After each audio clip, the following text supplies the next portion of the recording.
Anne Romanoff.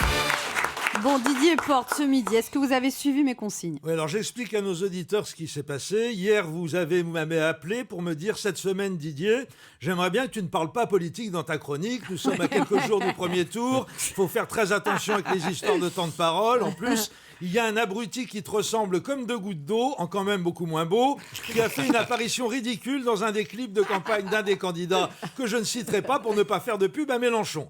Je sens que tu vas m'attirer des ennuis. Pourquoi tu n'écrirais pas plutôt une chronique sur les petits désagréments de la vie quotidienne ? Je vous ai répondu, écoute, je ne demande qu'à te faire plaisir, mais c'est pas trop mon truc. Je suis bien dans ma peau, heureux en ménage, père de famille comblé, dans une forme insolente, avec une santé de fer et un moral de vainqueur. Bref, tout le contraire de la bande de jeunes godelureaux névrosés qui vivent encore chez leurs parents à 35 piges, assis à cette table. Demande-leur à eux, ils maîtrisent parfaitement l'exercice. Par exemple, si vous donnez à l'avance au petit Demanche un sujet à sa portée du genre « Je me tire sur la nouille 3 fois par jour en consultant l'Instagram de Nabila. Dois-je lui demander de prendre un contraceptif ?» Il vous tartine 15 feuillets sur ce thème passionnant en moins d'une matinée. Oui, je sais ce que tu vas dire, mon cher Willy. La tentation de se tirer sur la nouille est plus grande quand on s'appelle Demanche. Magnifique. Je crois qu'il préfère quand tu parles de politique.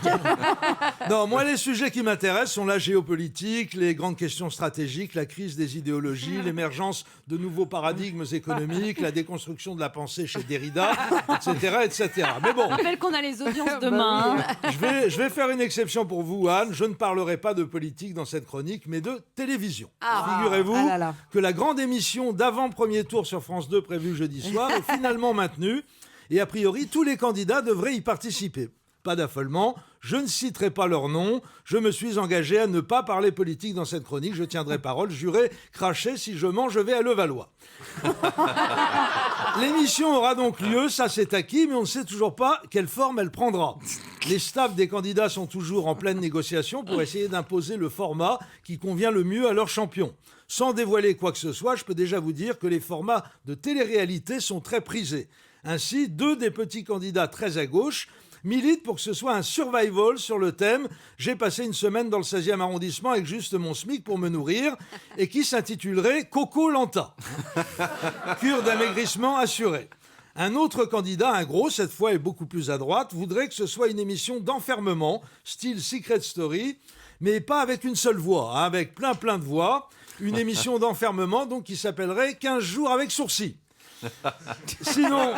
Sinon, comme plan B, il est aussi d'accord pour adapter le format de l'émission d'Anne-Sophie Lapix sur France 5 en rallongeant juste le titre de C'est à vous, on passerait à C'est à vous, donc aussi un peu à moi. Vous voyez, je tiens mes engagements, pas un mot sur les candidats. Rien qui puisse permettre de les identifier. Il y en a un par exemple, qui exige qu'on ressuscite Temps X avec les frères Bogdanov. Je vois pas du tout qui ça peut bien être.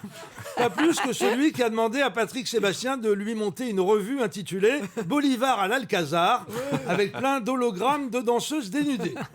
Et je ne vous parle pas de celui qui a demandé à France 2 d'emprunter à M6 un de ses célèbres films érotiques du dimanche soir des années 90, intitulé « Les petites cochonnes de la télé, ça me change de mes brebis de montagne ».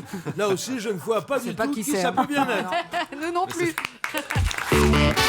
Europe 1, ça pique, mais c'est bon.